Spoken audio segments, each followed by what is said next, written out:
আসক্তি দুঃখের জননী।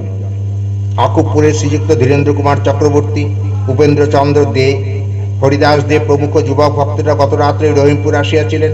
তাহারা সকলেই কঠোর পরিশ্রম সহকারে থাক হইতে আলাদা করিয়া ভিজা ইট শুকাইবার জন্য রোদে দিতে লাগিলেন। একজন আক্ষেপ করিয়া কহিতে লাগিলেন, এত ইট যদি এভাবে বৃষ্টিতে নষ্ট হয় তবে আর আফসোসের অবধি নাই। শ্রী শ্রী বাবামণি বললেন, আফসোস কিরে, গড়লেই তা ভাঙে। জাত জিনিসেরই মৃত্যু হয়, কালে বা অকালে, সার্থক বা নিরর্থক, সে বিচারও তোর নিষ্প্রয়োজন। শ্রম করার তোর দরকার, শ্রম করে যা। শ্রমজাত বস্তুতে আসক্তি রাখবি কেন? আসক্তি দুঃখের জননী, অনাসক্তি সুখের প্রসূতি। সাফল্যেও তোদের সুখ নেই, অসাফল্যেও তোদের দুঃখ নেই।